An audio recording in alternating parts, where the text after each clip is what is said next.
Dengan terbitnya SK Perhutanan Sosial menjadi angin segar bagi masyarakat desa di Nusa Tenggara Timur.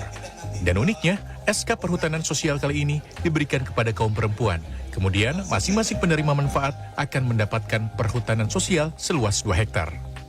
Seperti yang dirasakan Yasinta, anggota kelompok tani Canai, salah satu penerima manfaat perhutanan sosial, mengaku dirinya bersyukur dan bahagia bisa menjadi salah satu perempuan yang beruntung mendapatkan SK Perhutanan Sosial. Yasinta berharap dengan adanya SK Perhutanan Sosial, dirinya bisa membantu perekonomian keluarga dan bisa menyekolahkan anak hingga jenjang yang lebih tinggi. Kedepannya, Yasinta akan menanami tanaman pangan, buah-buahan, dan jati. Bagian sayanya 2 hektar, sehingga kami di situ kemarin bagi 2 hektar per kakak. Itu lahan kosong atau sudah ditanam, Bu? Lahan kosong, Pak. Rencananya, Bu, setelah Ibu nanti dapat, Ibu pengen tanam apa buat apa, Bu?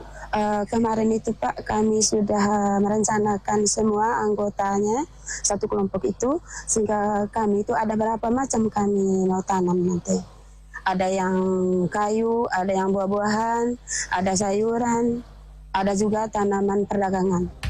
Setali 3 uang dengan Yasinta, penerima manfaat lainnya Bernadetta Hadiah. Ibu 4 anak ini berharap dengan adanya perhutanan sosial bisa membantu menambah pendapatan keluarga. Saya merasa senang, Pak, ketika ada pemerintah mengadakan program seperti ini. Kami merasa bangga sekali karena menambah ekonomi kami dan juga bisa mengongkos anak-anak kami ke depan.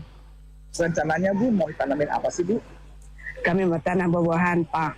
Ya, dan buah-buahannya itu yang jangka panjangnya itu durian begitu.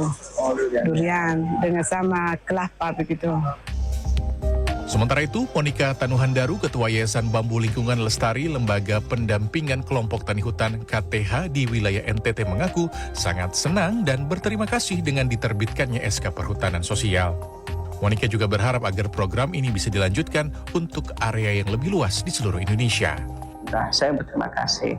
Saya juga mendorong teman-teman untuk mendorong pemerintah bisa melanjutkan ini untuk area yang lebih luas, kota se-Indonesia. Dan masih ada 4 juta hektar PIAPS, ya, peta indikatif perhutanan sosial, yang masih barangkali bisa dialokasikan untuk ekonomi perempuan. Sementara itu, Dirjen Perhutanan Sosial Catur Endah Prastiani mengatakan program perhutanan sosial adalah program peningkatan sosial yang sudah ada sejak lama digagas pemerintah. Catur juga berharap dengan adanya program perhutanan sosial bisa menjadi alternatif mengatasi ketimpangan atas akses lahan masyarakat.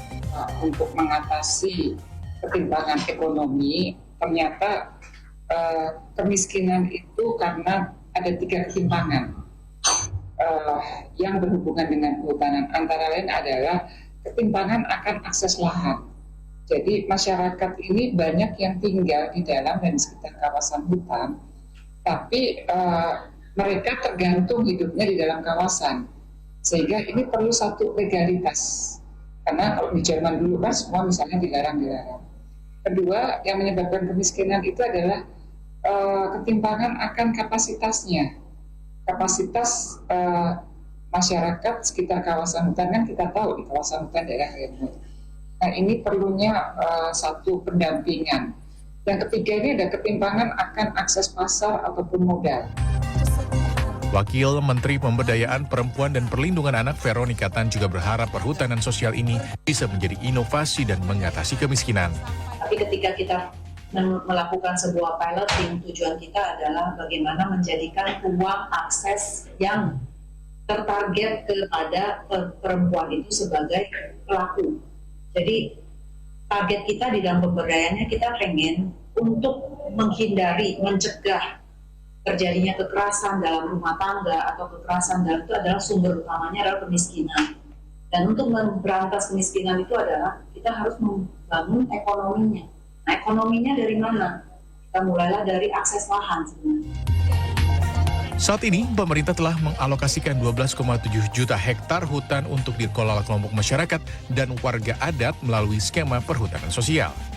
Skema perhutanan sosial memungkinkan masyarakat untuk membangun ekonomi desa melalui pengelolaan hasil hutan bukan kayu seperti madu, rotan, kopi, dan berbagai komoditi lainnya.